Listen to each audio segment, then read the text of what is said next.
Hello and welcome to episode 11 of the world's first Paul Weller fan podcast. I'm Dan Jennings, and 10 years ago I gave up my live stream and career as a radio presenter with one big regret: never getting to interview my hero, the legendary British musician Paul Weller. This podcast exists purely to solve that issue. Welcome to Desperately Seeking Paul. And this week on the podcast, an hour with a man who's created fabulous music with Mr. Weller and was part of his band for longer than the Jam had a record deal. I'm chatting with the magnificent Andy Lewis, musician, producer, DJ, radio presenter. Heck, is there anything this man can't do? We talk acid jazz records, Brit Pop super club blow up, meeting Paul to create the wonderful single Are You Trying to Be Lonely, to joining the band in the late noughties for 22 Dreams, Wake Up the Nation and Sonik Kicks, and touring the world as part of the Paul Weller Band. Let's get into it. An hour with Andy Lewis.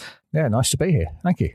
I'm really excited about this because the period that you worked with Paul is a real kind of golden period, and we'll kind of get into that in a sec. But let's step back first of all. When was it that you first discovered Paul's music, and what kind of impact did it have on you at the time? Well, I think it was probably, like a lot of us. I began my childhood at an early age, and it was towards the end of the first part of my childhood, I suppose, when you're sort of 9 and 10, you first become aware of what's going on in pop culture. And I was dead lucky to be sort of 9, 10, 11 during what I consider and what a lot of people consider to be the absolutely sort of high watermark of pop music as a cultural force in Britain. So basically it's roughly between the middle of 1979 and I suppose the beginning of 1982. I was born in 1970, so I kind of grew up surrounded by the stuff that was going on then, and then kind of really it all came into focus, I suppose, in my last year at primary school and my first year at secondary school, where you suddenly find yourself exposed to all kinds of things and all kinds of people. And I'd already heard songs by The Jam, I'd already heard songs by Dexys Midnight Runners and Elvis Costello and The Specials and Madness and all that kind of thing, and I quite liked it. But the real turning point was when I went to secondary school, and a mate of mine at secondary school had an older brother who was properly into the mod thing. He was a proper 79 revivalist. I suppose he was just about in 1980-81 old enough to ride a 49cc Vespa. So he, as far as I was concerned, he was the ace face. He had wheels and he could make deals. He was a god. He was a little bit, but his younger brother was a really good mate of mine, and we kind of bonded over a sort of love of, again, around the same sort of time, I'd inherited a record player from my dad and found a load of old 60s singles in a jumble sale to give myself some content. I think sort of paid sort of 50p for like an armful of old 60 singles, and it was great because you had the Beatles and you had some Motown and things like that in there, but you also had all these sort of bands with weird and unusual names like the Kinks and Manfred Mann and all this stuff, which when you're that age you've got no idea really. And then there was a lot more old pop music on the radio in those days because the 60s were only like 10 years away. It was a combination of meeting this guy who had this older brother who was really into the mod thing, and we basically went round to my mate's house at lunchtime and after school and raided his record collection, I suppose, for want of a better word. And my mate did me a tape of stuff that he'd taped off his brother. So one side of the tape was All Mod Cons by The Jam, and the other side was sort of Motown 20 Mod Classics or whatever it was called. It was a really lovely introduction and sort of consolidation of things that I was already starting to feel that I liked and enjoyed. And it was a bit annoying because as soon as you're sort of just about old enough to start thinking about going to gigs when you're sort of 12 and you think there's going to be some people you can go with who are a bit older who'll look after you and take you under the wing, of course the Jam split up. I never got to see them live, but I knew people who'd been to see them live, and as far as I was concerned, that was as good as it was going to get for me. I thought, oh well, there we are, but I've still got the records and I've still got this fantastic legacy of things that, because Paul Weller and the Jam, I suppose, had this sort of attitude that it wasn't about living in the past, but it was kind of building on the foundations of it. So with the inner sleeve of All Mod Cons, with all those sort of things that became a little bit of a guidebook for you to sort of look for records and anything like that, really.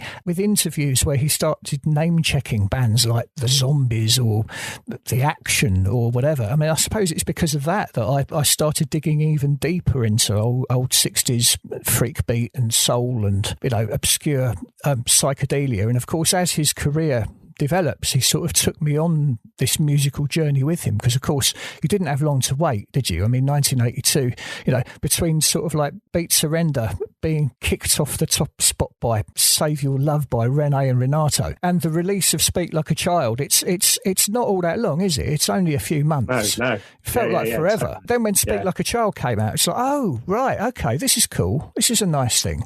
And of course, at the time, being a kid, you didn't have an awful lot of money, so I had to wait until it was in the 49p in Woolworth's bargain bin, where you could sort of buy X-chart singles for less money. And that's when I discovered Party Chambers on the Flip. And I thought, and from that moment on, I thought, yes, this is brilliant. This is going to be fun. I'm sticking with Paul Weller. It's going to be all right. The B-side is something that we've kind of lost. And I think that was something really lovely as well, because you would probably you'd know the Jam songs from the radio, but actually discovering the single, you flip it over, or any band, actually, not just the Jam, but you flip it over and suddenly there's this track that probably you've never heard before and has never been played on the radio. And there were so many great B-sides from the Jam and from the Style Council, actually, weren't there? And so many singles that weren't on albums. This is the other thing, that, you know, that period of music was a time when the single was still king.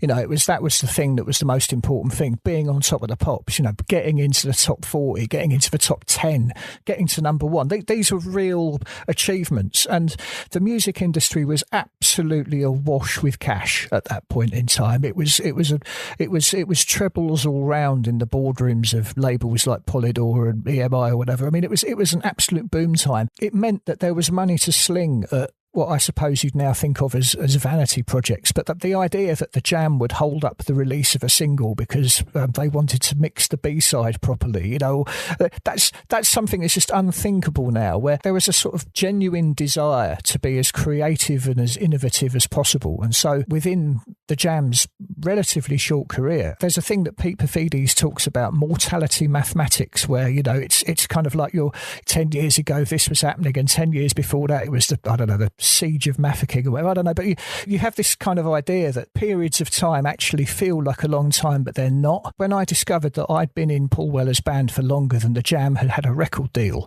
it kind of threw an awful lot into sharp relief, like just exactly how creative and how sort of exciting that period was, you know, because it wasn't just the Jam doing it, but every band felt like they had to sort of compete on novelty or innovation or quality or whatever it was. And so you had wonderful records, you know, and obviously the Jam were kind of at the forefront of this, but, you know, Madness were a brilliant singles band, the Specials, Dexys, you know, Elvis Costello, everybody, they were all bringing out singles that weren't necessarily going to be on albums. So we're just kind of things that were happening, you know. So at that point, music kind of plays a big part in your life. And I'm going to fast forward to Brit Pop, because this sounds like such an exciting part of, well, not just your life, all of our lives. And this kind of club that you were part of, or a DJ night blow up. I mean, Melody Maker called it the kind of club that changed the world. And that must have been such an exciting time to be part of that club night in Camden, I think it was at the start, although those moved around since, the Laurel Tree.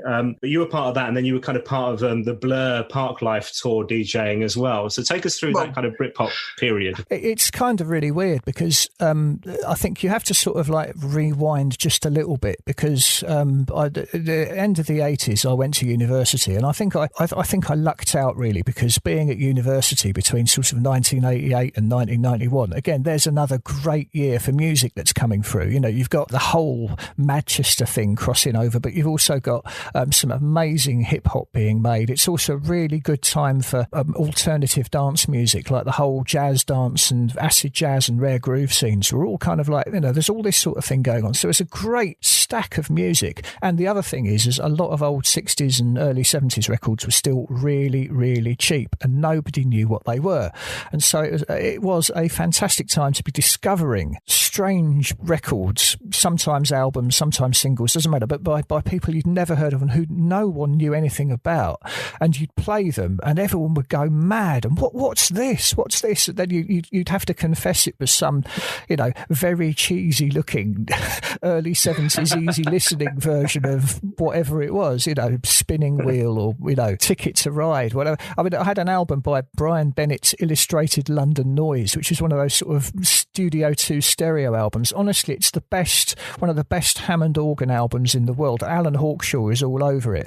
And there was a version of Ticket to Ride that I used to play when I was at university, and all these other incredible records that were kind of really groovy and funky and just sort of fitted in with what bands like the Happy Mondays and Stone Roses and the Charlatans were doing. But also there were other bands that were kind of on the periphery of that. James Taylor Quartet, obviously, the Godfathers, there's Boys Wonder. There's this mad scene sort of between sort of 1987 and 1991, which was so close to being mod, and it kind of clipped nicely, attached nicely to the whole thing with, the Style Council were doing and what a few of the other sort of bands around that time were doing as well. A lot of the indie scene, bands like the Primitives and the Darling Buds, and it was a really vibrant time for interesting music. So I'd been an avid record collector, got into DJing at university, and I discovered, to my joy, you could play all these really wonderful obscure records at people and they wouldn't go, boo, get off, you're rubbish, put Kylie on or whatever. They'd be going, wow, this is great, this is brilliant. So I got really into DJing at that point, and building up a huge collection of old junk, which actually had loads of great music in. And, fast forward sort of 3 or 4 years, I'm DJing at Wendy May's Locomotion in the Town and Country Club in Kentish Town. Wonderful venue that I'd been to see a couple of bands at and never thought I'd ever have anything to do with, and ended up being, a DJ there pretty much every Friday night for a few years. And that was when I first realised that there was a market outside of a student union for this kind of thing. And Wendy May, brilliant, wonderful woman, she is the reason I'm still doing what I'm doing now, because she took notice of me when I kept asking her for records that I thought she might know, because I thought everybody who DJ would know all this kind of stuff, especially the sort of thing that she played, the sort of 60s and 70s soul and funk and that kind of thing. And she'd never heard of any of it. So I did her a tape and she said, oh, you've got to come and DJ. This stuff's brilliant. So I the first night I DJ'd there, I think I was told I had to get there, by sort of 10:30 because the band were going to finish, and then you had to start straight after the band. And it was level 42. And so it was incredible. I had an audience of people who were kind of, at right angles to what I was into, because the sort of soul funk roots of level 42, there were a few people there that might be into it and a few other people who were kind of into the pop side of it.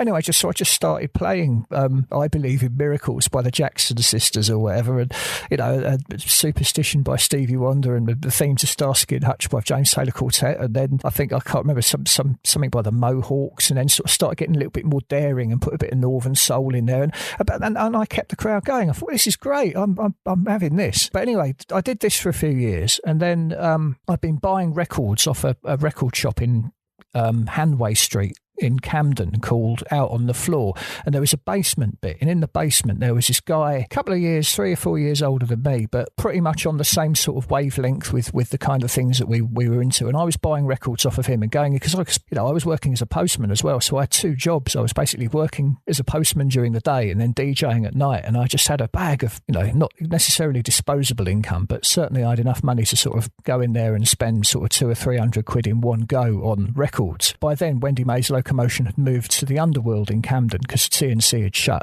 and so we were doing every Friday night at the Underworld, and it was really rammed out. It was wonderful night.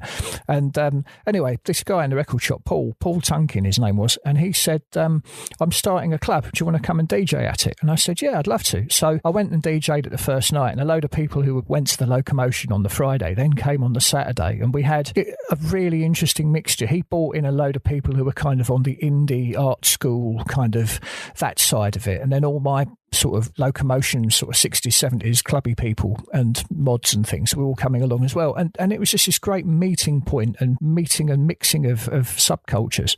And yeah, it wasn't called Blow Up then. It was called, I think, Londinium or something, but it very quickly turned into Blow Up. And that's, again, I think one of the reasons why Brit Pop happened was because it wasn't necessarily that, we were all waving a Union Jack and sort of listening to nothing but, sort of the Kinks or whatever, and being all, hey, British music's great, because obviously we weren't. I mean, we were listening to everything. We were playing, Northern Soul, American indie, sort of funky jazz from the Black Forest, so all sorts of stuff, strange KPM Music Library albums. It wasn't all a diet of gore blimey cockney, but what it did have is it had a little bit of sort of unusualness and variety, and I think that's what appealed to people, and it's what appealed to people like Blur. Graham Coxon and Damon Albarn used to come fairly regularly and check out what we were doing, and I got to DJ, I think it was Janice Long's birthday party, and they were all there, and they said to me, you've got to come on our tour that we're doing. So I thought, yeah, okay, whatever, that's not going to happen, that's never going to happen. I got back from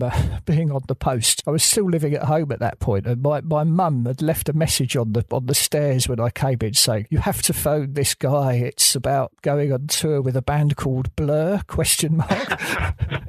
And I thought, okay, bless them. And so it all happened. We packed the record decks into the back of my car and drove around following their minibus all over the country, and the rest, as they say, is hysteria. Yeah. Amazing. I mean, and do you know what the sad thing right now, as we're in kind of lockdown 3, is that how much you miss the social aspect of nights like that, and being with people, and the live gig, and just that I'm kind of feeling emotional when you kind of talk about nights like that. It is. It's hard not to be. But what's even kind of worse, I suppose, is the fact that so much of all of that was based around this idea of spontaneity.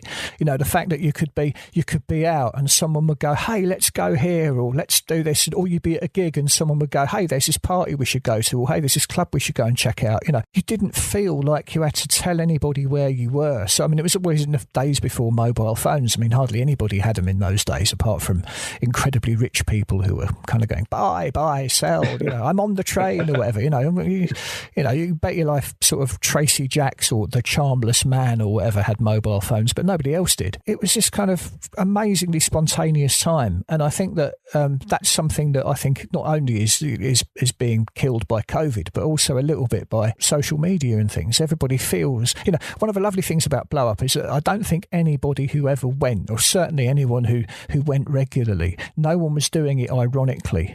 There was nobody there who was sort of saying, oh, this is fun, I'm going to put these clothes on and go, oh, look at me, oh, Parklife, whatever. There's nobody doing that. It was, everybody who was there was kind of committed to it in a way that people don't seem to commit to things anymore, because nobody wants to feel like they're making a fool of themselves. Nobody wants to be sort of like getting thumbs downs, or nobody wants to be getting trolled on whatever the social media of today is. I mean, crikey, I've no idea, but I don't think a club like Blow Up is possible anymore, for all kinds of reasons, but chiefly because no one wants to make a fool of themselves. Everyone wants to feel like they're doing something that's really sort of cool and brilliant and wonderful, and that their lives are great. And the fact remains that for most people who went to Blow Up and who were part of doing Blow Up, their lives weren't great. Their lives were terrible. Their lives were awful, but they wanted to do something about it. They wanted to mould sort of culture in a way that they could feel happy about, because they couldn't do anything else. They couldn't change the economy, but you could persuade a load of people to dance to Grooving with Mr. Blow by Mr. Blow. It's what you do. It feels to me like this kind of music that you've discovered certainly influenced your kind of, particularly your solo albums. So you're on Acid Jazz Records, this kind of iconic label, with brand new heavies, Spitfires, Jamiroquai. The first album is Billion Pound Project in 2005, which is just lovely. But when you talk about those kind of songs, I love things like 100 Oxford Street, which I'm guessing is about 100 Club. Because I was trying to figure out where it was. Yeah, I was like, is it Boots HMV end, or is it the other end of Oxford Street? I think the clue is possibly in there. Yeah, no, I know. I was trying to work out the address.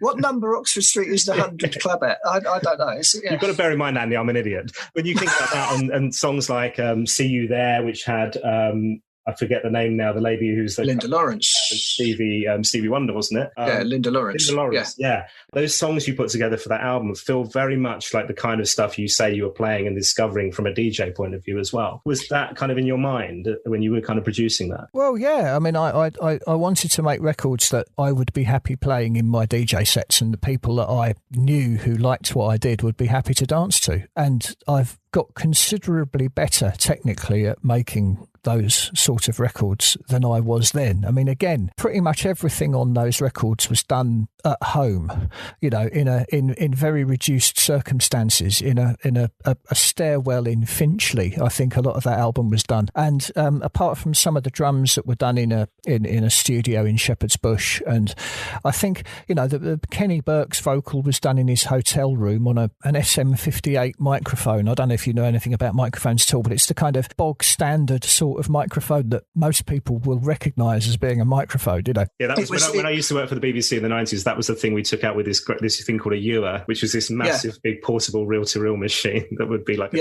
you're right, like the world's most basic mic, but a decent job. But yeah, and like the Ewer, you could drop it on your foot, and it's your foot that would come off worst. I mean, I'm no stranger to the world of Ewers. I have one kicking around somewhere, probably in Bassetlaw, in my mum and dad's shed, where I've got a little studio that I can't go to at the moment because of lockdown. But this old technology but it wasn't even old technology. I did the very, very basic versions of digital equipment, and everything was fantastically expensive. So all the kit I had wasn't vintage, it was just knackered. I had a Yamaha sampler that had, I don't know, was it 32 megabytes of sampling RAM in it, which at the time was probably as much as anyone could afford.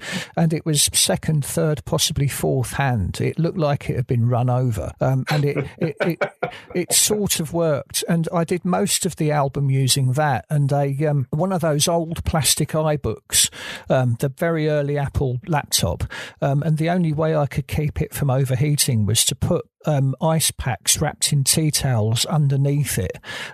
There's one fantastically hot summer where I was trying to get mixes of the album done and nothing was working properly, and it was the only way I could keep the bloody thing working was to sort of like cool it with these ice packs, and because it was trying to do things it wasn't designed to do, cramming Pro Tools onto it. It just shouldn't have done it. I was tidying up and I actually found the hard drive with all the multi-tracks from Billion Pound Project on it. I just thought, crikey, I haven't listened to this for ages. I wonder if it still works even. So I fired it up and it does. And I just thought, oh my goodness me, what on earth was I thinking? There's all these sort of terrible sort of technical issues with it. They were great, never mind the musical and the creative, it's just, the clunky editing and everything's kind of cooked, everything's over compressed, and it's just, what on earth were you doing? At the time it was great. It had a really good vibe to it and people really liked it. I mean, I kind of want to keep looking forward, I think, as a lot of people do. If you find yourself sort of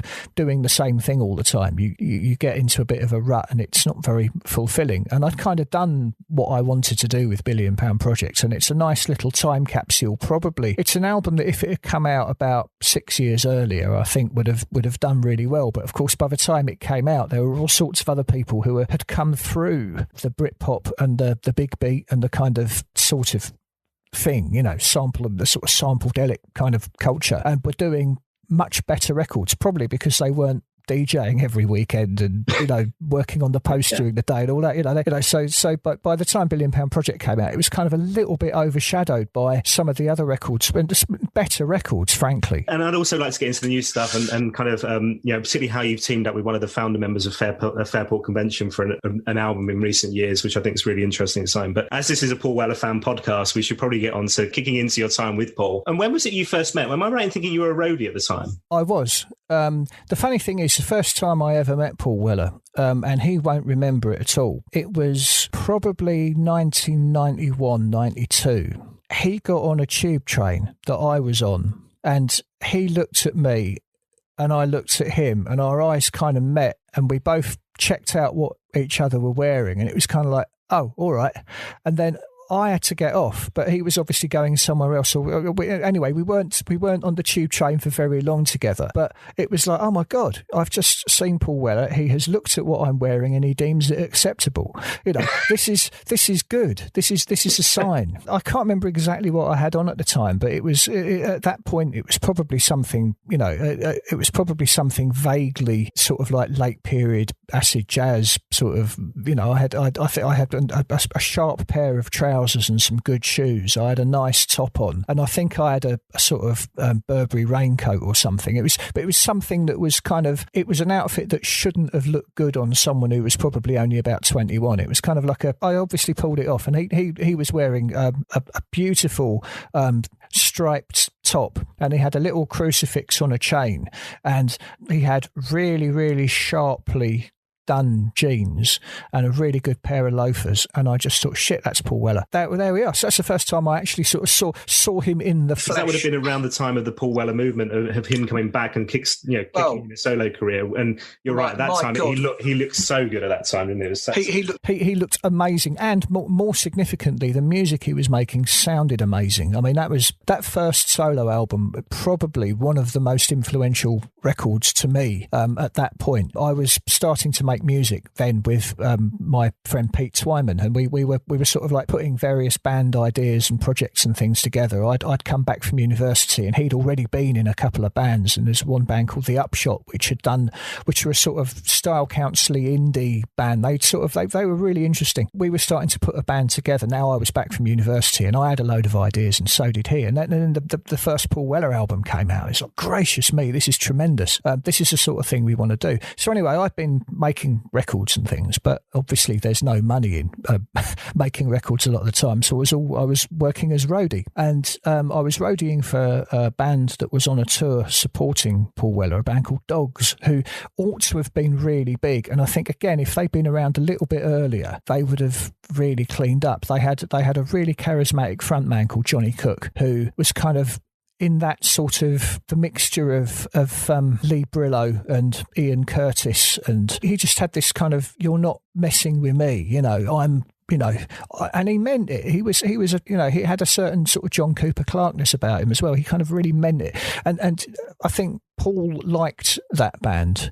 I think he was quite keen on them. I think they used to do a sort of encore with A-Bomb in Wardour Street. Again, it wasn't ironic. It was just kind of the guts and the power of it, and it was just, they loved it. And I really enjoyed roadieing for them. I had a lot of fun working with them. But we were on this tour with Paul Weller. Towards the end of the tour, we did a gig somewhere. I can't remember where it was. It might have been in Newcastle, at the Newcastle Arena. Paul had sort of said hello a couple of times, but I was too busy being a roadie and all that kind of thing. Anyway, I was just walking across the auditorium to go and, I don't know, find something, and I could see this knot of people over by the mixing desk, and there was just a shout of Andy, and this bloke comes bounding towards me and sort of throws his arms around me in a massive bear hug. It's Phil Jupitus, and I'd known Phil Jupitus since the early 90s. Him and Wendy May were good mates, and of course I knew him as Porky the Poet from the Red Wedge tours and stuff like that, and he and I used to DJ together sometimes. When Wendy couldn't do the locomotion, he'd turn up with me and we'd DJ together, so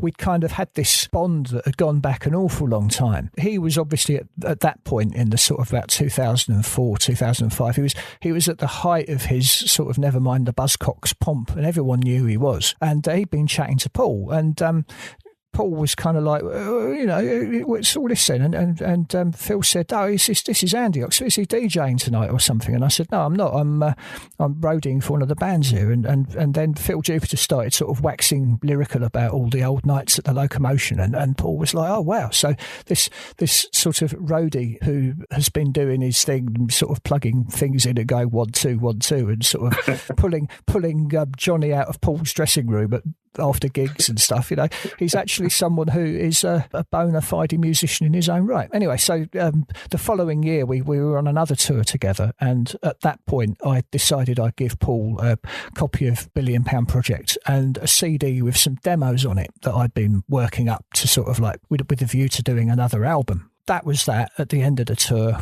everybody went home and all that kind of thing. And it was sort of December 2006. My phone rang in the middle of the night.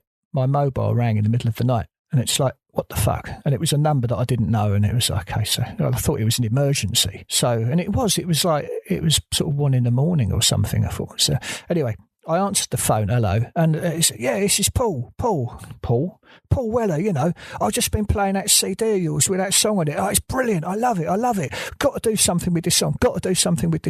I've got some words and everything. And he just starts gabbling away. You try to be lonely. It's okay, brilliant. Okay, well, that's nice, Paul. Well, let's talk about this later. It's sort of 1:00 in the morning. So I sort of hung up and he went off. Half an hour later, the phone rings again, and it's like, okay. So I'm back. Yeah. We've got.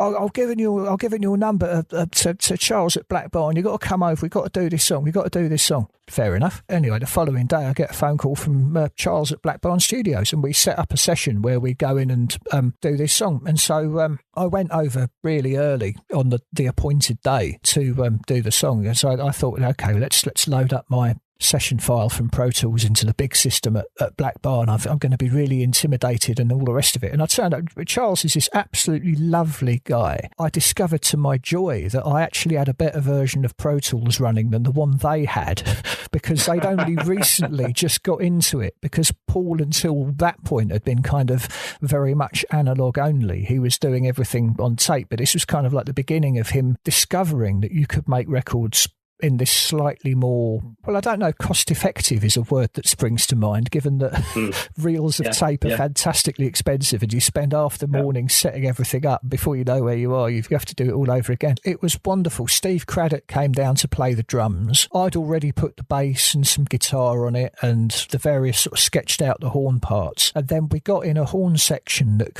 I think Dom Glover from Incognito was on it.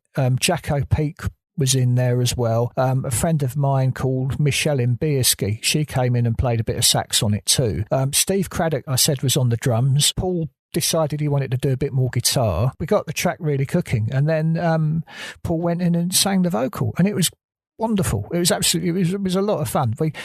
I think I passed an audition at that point because I replaced all the kind of MIDI horrible keyboard sort of electric computer piano with the real. They've got a wonderful grand piano at Black Barn, and I went in and played the part, and it was going really well. Paul was in the control room. Yeah. This is great. And then I'm sitting there thinking, oh crikey, it goes from C, the easiest key to play of all on the piano. It modulates to E flat. It's one of the hardest keys of all to play on the piano, and I've got to do it because Paul was watching, and I can't just sort of go, oh, I just did a MIDI transpose. Now I've actually got to play this. So I did this great glissando down the keyboard, just kind of, and then just plonked it into place. And luckily, I think the musical gods were on my side. I came down in the right place and carried on, and it was great. I styled that one out. So how did you come from that point to then be part of Paul's band? Because I've read around that period that Paul, there's the kind of, again, I think it was like a midnight phone call to Steve Craddock with Paul kind of saying he's done with the music business, there's nothing more to come. And then suddenly, a couple of years later, we end up with 22 Dreams, which you were kind of, a big part of as well, and big part of that touring band. So how do you kind of go from the single with Paul to being part of the lineup? We'd done Are You Trying to Be Lonely? And then he said, well, there's a song that I want you to play bass on now. And I thought, okay. And it was All I Want to Do Is Be With You, And then I did that, and I did a bit of cello on, because he discovered I could play the cello. So sort of back I got in my car, drove to it wasn't my car, it's my mum's car, because I live in the middle of London, so I haven't got a car. And my mum and dad lived in Watford at the time, and it was, I just got the train to Watford, grab a car, put some stuff in it. So I went all the way back to Watford, picked my cello up, which I don't think had been out of its case since I was about, I don't know. I'd done a session with it, I guess probably in about 2003, and that's the last time I'd used it. That's the last time I'd even looked at it. So I quickly checked it still had all its strings on, and I had a bow and everything, and drove it back to Black Barn, and ended up doing some cello on Night Lights and some other sort of improvisey stuff that I don't know if it sort of became part of the kind of sound collage of the record. I don't know, but it was sort of buried in the mix there somewhere in Night Lights. You can hear it. It went on tour though, didn't it? Have I not seen you play cello on tour? Yeah. I took actually no. I did take it with me, and it lasted until the first rehearsal. But unfortunately, one of the roadies was a little heavy-handed with it, and he said, I've something terrible's happened to your cello, Andy, something really awful. What's that then? And I went and looked at it, and it was in bits. It had literally fallen apart like a clown's car. He opened the case. It was like it had been flat packed. You know, it was like a self-assembly cello. And so I was given a budget to go and get another cello for the tour. And again, sort of, there was only one place to go, and there's a music shop called Thwaites in Bushy, just outside Watford, that I knew really well, because when I was a kid, obviously it was the place to go and get all your cello strings and stuff like that. So I phoned them up and said, "You ain't got any cellos, have you, for this amount of money?" And they said, "Oh, we have a few. Would you like to come and try them out?" And so I went along, and there was one that they could fit a pickup in for sort of doing live work. I thought, oh, well, this is better. I'll get them to do that. So that's the cello that I took on tour. And then when I got mine back, it had been to somewhere up in the Midlands, some sort of guitar repair, industrial sort of thing. And it's now the most sort of robust and indestructible cello you've ever seen. There's a bolt through the neck holding it on. It's absolutely, it's been repaired, with a view to going out on the road with, Black Sabbath or something. It's not, it's. But anyway, that's my cello destruction story. Yeah. That opening of the album, that song, and you are playing it down, that kind of Night Lights is, and all the bits, because I know Paul's wife's Hannah's doing backing vocals, Craddock's doing 12-string guitar. I don't know, this felt like a whole new journey and a whole new kind of really bold, ambitious project and period. This double album, 22 Dreams, and like you say, you kind of you playing on some of the other tracks and All I Want to Do, which was one of the singles off 22 Dreams as well. At that point, you go on tour and tour this album too, and there was kind of a bit of a restructure around the band at this time. So Steve White had kind of had moved on, Steve Pilgrim had come in. Was there anything from you where you're kind of going, hold on, I'm kind of playing bass lines from one of the best bassists and well-known bassists the world has ever seen in terms of Bruce Foxton, when he's doing as well as playing the jam songs, and taking over from Damon as well? Did you feel kind of from the fans like you were both kind of welcomed into the band? Because those are kind of big shoes to fill, I think. Absolutely. I think if I'd thought about it anymore, that it was I wasn't even worried about whether the fans were going to accept me. It was more like, can I do this? It's a really amazing thing to discover that actually you can, and that someone who you've admired for a very long time is not only giving you the chance to do something, but has absolute confidence in your ability to do it. It's an incredible thing. And so, to be honest, it's not that I didn't care what the fans thought. It's just that if I thought about it for a moment, I'd have just sort of locked myself in a cupboard and refused to do it, because it was a hard enough job thinking, well, actually, the last person who played this song live was, Bruce Foxton or Camille Hines or, Yolanda Charles or somebody really good, Damon Mincello, someone who's actually, done this. I've played loads of gigs with loads of bands, and I've played loads of songs, and I've had to sort of, do things. And so obviously, technically, I suppose I could do it. And it was just discovering that, yeah, I can do this. This is all right. But I wouldn't have done it if I'd thought about what the fans were going to think. I do know that there were a few people who just weren't having it. They were, don't like it. The sort of people who don't like change in any way, shape or form feel quite resentful if they're being asked to sort of like stretch their minds a little bit, they're the kind of people who were kind of who maybe had been left behind by the Style Council, but came back in when it became more fashionable to like Weller again. They probably, it's funny, isn't it? It's my favourite Weller song. That Pebbles on the Beach, my favourite Weller song. It's brilliant. I say other one, Hanging on a Wire. I love that one and all. There's that sort of mentality, and you think, well, brilliant.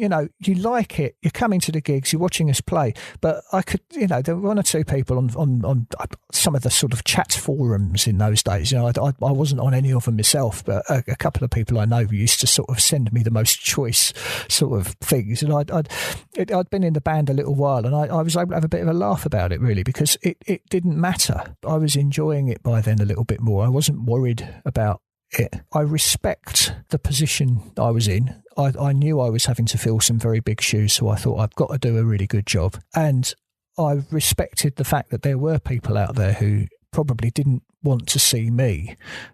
So I thought, well, I have to do a good job for them, because I don't want them to feel any more disappointed than they already are. And actually, a lot of the time, they're not interested in who's playing bass anyway. They just want to see Paul. That's fine as well, because I spent most of the time in the Paul Weller band sort of like whenever they put a spotlight on me, I'd sort of move away from it a little bit because it's not me. I'm not, it's him you've come to see. Go and have a look at him. I just want to get. I just want to do the job and play, and it's brilliant. And that's the role of a bass player. I don't have any pretensions about wanting to be in the spotlight, and occasionally you sort of accidentally find yourself in a spotlight, but that's different. The band immediately sounded so tight to me. So you've kind of got new members, new lineup. You're touring the world, and the US, Japan, Australia, festivals, Glastonbury, Tea in the Park, Isle of Wight. I saw you guys. I don't think it was the Isle of Wight festival then. I think it was something, maybe Osborne House, perhaps. Oh yes, I remember that one. On 22 Dreams, which felt like a night I was going to die in the mosh pit at the front row. It was terrifying. But immediately sounded so tight as a band. Were there any kind of standout gigs for you in that period? The first gig that I did with Paul Weller was the Roundhouse, and it was in March of 2008. I remember we went to the studio and we had, in total, I think we played for 20 minutes. Rehearsing. We were there all day, and I think we spent most of the time drinking tea, chatting, mucking around, listening to music, having fun, and then we went in and we did some work, and it was a 20-minute rehearsal for a half-hour show, because I don't think there were a couple of the songs Paul said, don't bother rehearsing that, it'd be fine, you know that one. And so that was an amazing gig for all sorts of reasons. The first time I'd ever played with Paul live on a big stage, and it was in front of loads of people, and I thought, okay, this will be fun, and it was great. So that was the first on the 22 Dreams tour. I think we played in Oxford, a little place in Oxford. That was a fun gig again, because you've done gigs before, and I mean I'd even played in that venue before, but it's the first time that I'd kind of played at that level of anticipation and excitement, from everybody who was there was kind of dead keen to see what was going on, and it was it was a really, really positive vibe. In fact, the whole of that first tour was really positive. I think there was a sense that we were all kind of finding our feet a little bit, but at the same time everybody involved in it wanted it to be good, and everybody else in the band did as well. I mean, you said it was a completely new band. Steve Pilgrim, brilliant. I mean, he is a better singer and a guitarist than he is a drummer, and he is a fantastic drummer, as you know. Andy Croft's great all-round instrumentalist, very, very talented person at doing what he does. Very, very, very good keyboard player, but also very, very good backing singer, and suddenly having the dimension of sort of multi-part harmonies happening on stage, and I think it was something Weller really got off on. I think that was really exciting for everybody, and I'm not a great singer, so I sort of kept out of it a little bit, just sort of stayed in the background, but it was really good fun to listen to, and to be able to play off of all of those different people, and everything that they did was great. And Paul's he's such a generous musician, in the sense that he sort of makes space for everybody else to sort of come up with ideas, or to do little things that sort of add a little bit of a new dimension. If you do something he doesn't like, he'll tell you quite forcefully sometimes. But if you do something and he doesn't say anything, generally it's because he likes it, and it's fine. Live, there were some key periods for me, and I've talked about this on the podcast before. The kind of 5 nights in a row at the Royal Albert Hall, which frighteningly is I think 11 years ago now, which shows you, like you said earlier, how time flies. At one point, you handing over bass to Bruce Foxton on one of those nights, I think, from him. That was, there are some people who'd say, "Oh yeah, didn't you get the amp when Bruce came on?" I said, "No, it's absolutely not," because he played on the record, and also more importantly, it's the closest I'll ever get to seeing the Jam. Even more significantly, it's to be part of that, playing in the same band as all of them. Because I think when he played the bass, I think I played the piano on one, the guitar on another, and Hammond on another. I think it was a really fun thing to be doing. It just felt good. And then the other one was, I think, again, you just mentioned the Roundhouse, actually 5 nights in a row when he kicks off the new album Sonik Kicks, and played the whole entire album from start to finish. That, to me, that is the epitome of, that's the sort of focal point of my time in the band, doing that.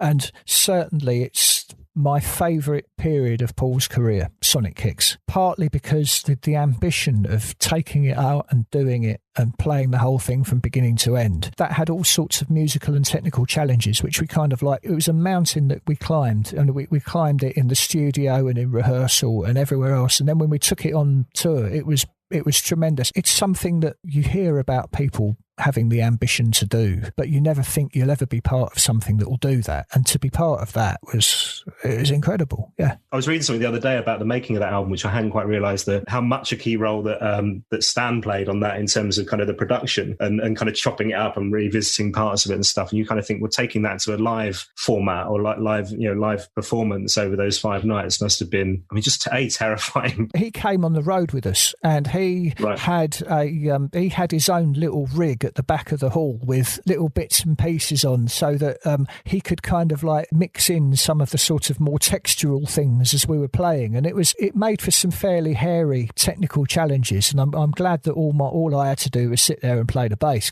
stand there and play the bass, because having been a roadie and seeing the sort of like the headache of having to sort of get all this cabling in and synchronise some sort of like trundling old ADAT machine with the everything else. It was, oh, good gracious me. The challenge for me playing that, there was so much of it where you'd go in the studio and do a little part and you'd think, okay, well, I've done that now. And then you'd have a listen to the track and you just wouldn't recognise any of it because it had been sort of like cut up and spliced and remixed to within an inch of its life. And I just remember on Drifters, having played in the studio, sort of doing the bass line on that, and then having been presented with the track, thinking, but how on earth am I going to learn this? Because it doesn't sound... It's one point there's like a rhythm which is actually sort of really hard to play because one finger's here and another one needs to be somewhere else, and you just think, oh, how am I going to do? Anyway, so what I normally do when I'm approaching songs to learn to go out and play is I write all the, I write the parts out. I sort of either have the chords or I get a bit of stave paper and can sort of play along with it and learn it and just kind of get in the groove for it a little bit. And then, but with this one, I found my songbook, the notes that I made for this tour in there. And I just, when it came to Drifters, I hadn't got anything written down, just feel it. Brilliant. Because it's the only thing you could do. You just have to turn your mind off and just feel it. And as soon as you stop worrying about it, you can play it. And that was the key to doing the Sonik Kicks thing on the road. It was just feeling it, because it was an album that was made with a lot of feeling, as much as it was made with Jan Kuipert splicing things up on his Pro Tools rig that he and everybody else barely knew how to make work. It was a record that had an awful lot of feeling in, an awful lot of emotion. There's some really incredibly sort of tender emotional moments in there. I think there's a great bit in Study in Blue that when we did that sort of whole thing as this sort of dub thing, it's just wonderful. I really, really loved playing those songs. Dangerous Age as well, I think is that when I first heard the demo for that, I thought, oh yeah, this is going to be a bit special. It's funny because it was that period where Paul was talking about discovering Bowie for the first time and sort of getting into Bowie and all that sort of thing, and he was making a big deal of the fact that I've just discovered Bowie, it's brilliant, yeah, this is fantastic. It was interesting to discover actually that Bowie had been a big influence throughout most of Paul's career.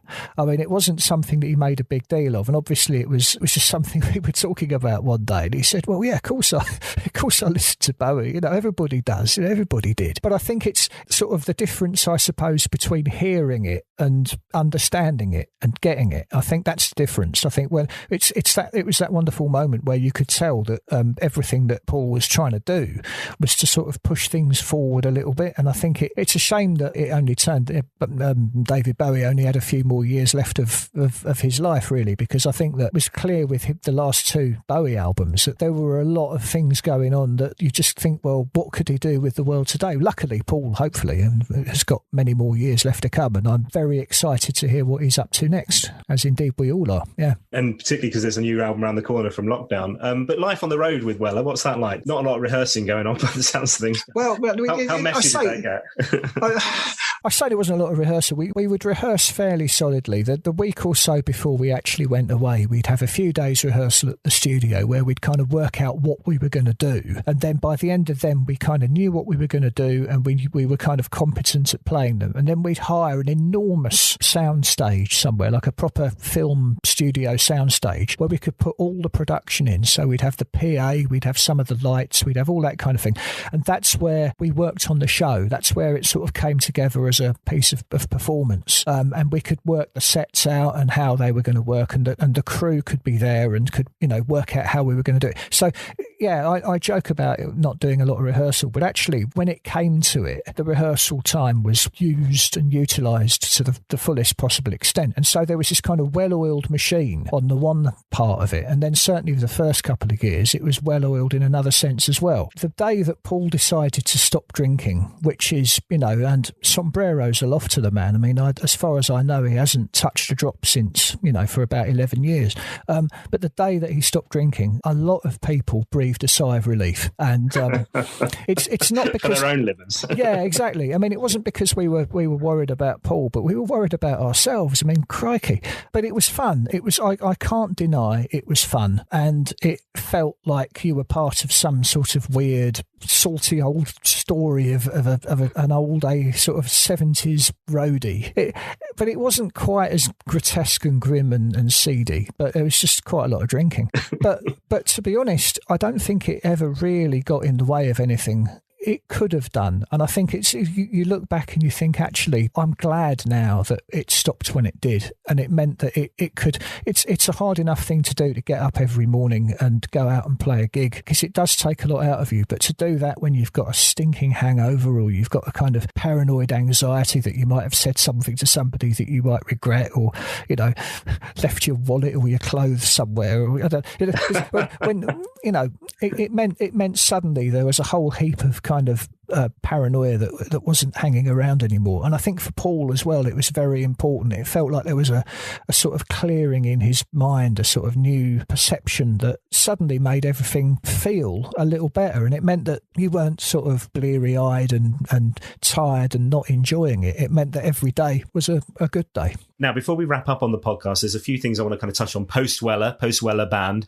I know that you've kind of been working with Kevin Rowland from Dexys as a producer, the likes of Steve Pilgrim.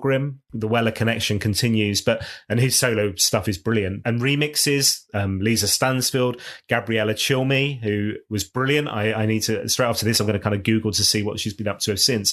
But I want to talk about Summertime Dancing. So this was an LP you created with the legendary singer-songwriter Judy Dyble, founding member of Fairport Convention. There's a couple of tracks particularly, so this kind of, I don't know, describe it, this mesmerizing kind of blues track, Night of 1,000 Hours, which is just fabulous, and Treasure, which just kind of has this mental kind of killer keyboard sequence in it as well. So tell me about how did that all come about? Billy Reeves, who does the travel on BBC London, he is also a very, very talented songwriter and musician. He had a band called The Audience with Sophie Ellis-Bextor on vocals. I love them. They were so good. Yeah. He wrote all their songs, and I got to know him through various mutual friends, and he knew that I was a musician and a producer, and I had some microphones and a portable recording rig, and he phoned me up one day and said, I want to get Judy Dyble to sing on this song that I've written for my socialist rhythm and blues band, The Faction. Could you record it? And so I said, well, yes, of course, I'd be glad to. So we went up to Judy's house in Oxfordshire. I'd never met Judy before, and I instantly got on with her, and she felt really, it's funny, she and I are, we were born many years apart, but we had very similar educational experiences at school and cultural experiences. What was kind of weird was that whereas she was someone who had been part of something really quite exciting and very sort of influential in her way, she had it had no importance in her life whatsoever, and she was happy that people thought it was great, but actually just comfortable getting on with the things that she did and being this kind of very, very beautiful soul. And we kind of got on, and we kept in touch after this session, and it was, I suppose, towards the end of 2016, we'd been sort of bouncing song ideas off each other and sort of talking about maybe we should do an album together. It was just after I found out that I wasn't going to be in the Paul Weller band anymore. He was, I think, probably quite rightly decided he wanted to work with the people that he was recording with, because knowing that he doesn't like to rehearse very much, it sort of makes sense to have a load of people who already know the songs. It's certainly you don't have to wait for that. And so I was staring at a potentially sort of fairly empty diary, and I thought, okay, well, what can I do? So I just phoned Judy up and said, I found myself at a little bit of a loose end, and we seem to have enough songs songs. Do you want to do this record? And she said, okay then. I had a bit of a think about what sort of record I wanted to do, and I desperately didn't want to do anything that was conventional in a, I suppose it had been all that time I'd spent in Paul Weller's band and sort of learning all the songs and, listening to the kind of approach that he did. But it was also discovering, a whole pile of records that I absolutely loved. And again, records made by people who are much better at doing it. So I suppose it was discovering all the records that Julian House was putting out on Ghostbox, either as the Focus Group or Belbury Polly or whatever. I'd kind of really got into those. They were sort of a soundtrack of a lot of the time in the Weller band. There was an album that they did with Broadcast and the Focus Group, Investigate Witch Cults of the Radio Age, which is not a particularly catchy title, but it's one of the great, and it's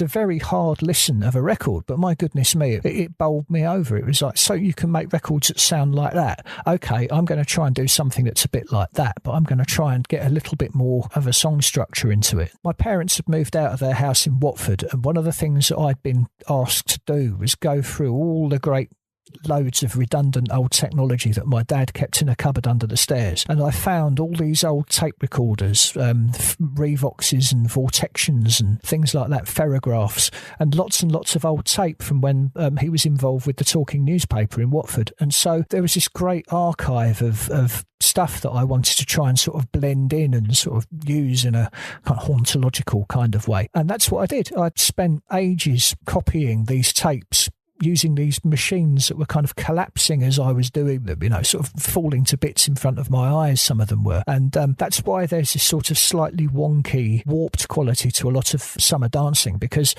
some of the sounds that I'm using to make the songs happen are actually from these old tapes. And you talk about Night of 1,000 Hours.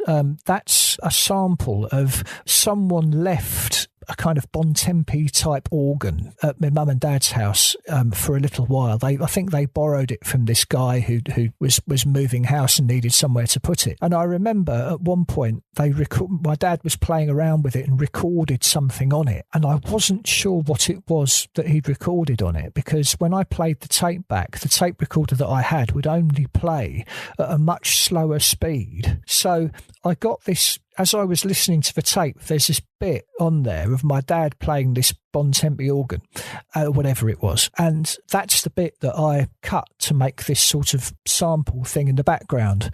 And so I made a loop of tape the old-fashioned way and had that going around. And then after about 3 or 4 goes around, it fell to bits. But luckily, I'd recorded enough of it to then use it in the computer. That's where that came from. And then the idea of not being able to get to sleep, a lot of the lyrical ideas on that record I came up with, and then Judy refined them because she's better at writing.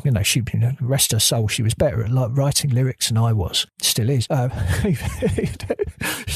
People say I write really good songs. I absolutely don't. But I lucked out with this one, and it's all about. It's basically just me sitting in the bedroom that I sleep in at my mum and dad's when I go and stay with them, and they live in this crazy, desperately cold, old sort of farmhouse in the middle of a little market town in Bassetlaw. People always go the wrong way up the road because they then realise it's not the turning that they should have gone up. They turn round and come back again. There's a chiming clock downstairs that chimes every quarter of an hour. So and there's wind whistling through it, and so you're disturbed by people outside. You're disturbed by this rotten clock. It's so cold, and I just remember just writing down all this stuff about how I'm not able to sleep, and then thinking, well, this would make a really interesting idea for a song, and so that's kind of how that happened. And then for the piano solo in the middle of it, I moved into their front room where the piano that I learnt to play piano on. I did have piano lessons, believe it or not. But I learnt to play piano on when I was a kid. They still got it, and so I used that as the piano for the songs on Summer Dancing. I thought, well, you've got to go back to your childhood. If you're going to make something that's a bit hauntological, you might as well do that. And you were talking about Treasure. There's a song that's had a checkered past. That's actually a song that I first sent a demo to Acid Jazz with that song on, probably in the mid-90s, and they rejected it. So I thought I needed another song, and I thought, well, Judy will sing this beautifully. And now I know it's coming out on Acid Jazz, and I just want them to listen to it and go, oh man, that song's great, it's brilliant, it's wonderful. Oh, it's You're so ahead lovely. of your time, Andy. Come on. Well, 20 years ahead of your time. Well, I had to go back and find a song from 20 years ago because I couldn't think of anything to write in 2017. But there you are.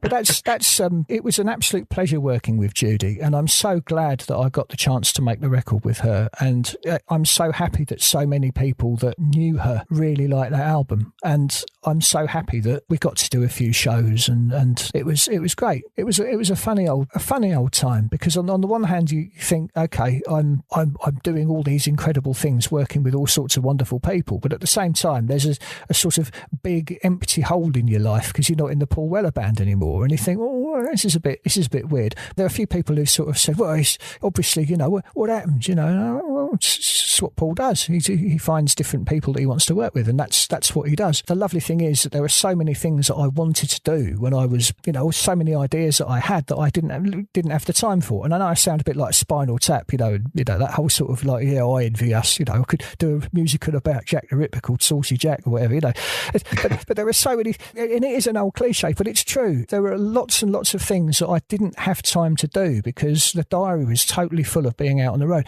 And since not being in the Paul Weller band, I've discovered the joy of producing other people to a much greater extent than I ever did, and working in studios, working with other people who've got brilliant ideas and who write brilliant songs, and working with them to bring them to fruition and get them out there. That's even better than writing your own songs, really. It's all the fun of doing that, but without the hassle of actually having to write them. I've worked with some truly wonderful people. I've done an album with Louis Philippe. I don't know if you've come across this one. This is the album Louis Philippe and the Night Mail. The album's called Thunderclouds. Louis Philippe is a guy whose music I absolutely loved without even knowing it was him who was doing it.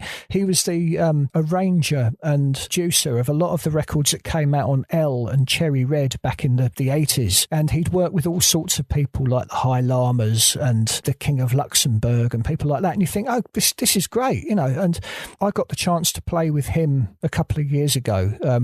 There's a sort of little band that me and Robert Rotifer and Ian Button from Death in Vegas and Thrashing Doves and stuff like that. He plays the drums in that. He's brilliant. But we put this little band together to back a singer called John Howard, and we made an album with him. Again, an album that I absolutely loved. Kid in a Big World from 1974. It's a fantastic album. Some of it sounds like Secret Affair. You'd love it. You'd absolutely love it. Okay. But anyway, you should. It's all over the internet. It's fantastic. Listen to Deadly Nightshade and tell me that Ian Page never heard that. It's brilliant. But anyway, so we've done this album with John Howard, and then from doing that, we got asked to do an album in Austria with a very, very well-known Austrian sort of figurehead of Austrian popular culture called Andre Heller. We made an album with him that came out a couple of years ago. This same band is now working with Louis Philippe, and we did a show with Louis Philippe in 2017. Was it 2018? I can't remember. And it was a little while ago now. After the show, he said, we've got to do an album together, and it took a little bit of getting together and stuff like that. But we've done it now, and it's out now. With every record I make, I like to think it's the best thing that I've ever been on. But I can genuinely say at this precise moment in time that Thunderclouds by Louis Philippe and the Night Mail is the best record that I've ever had anything to do with.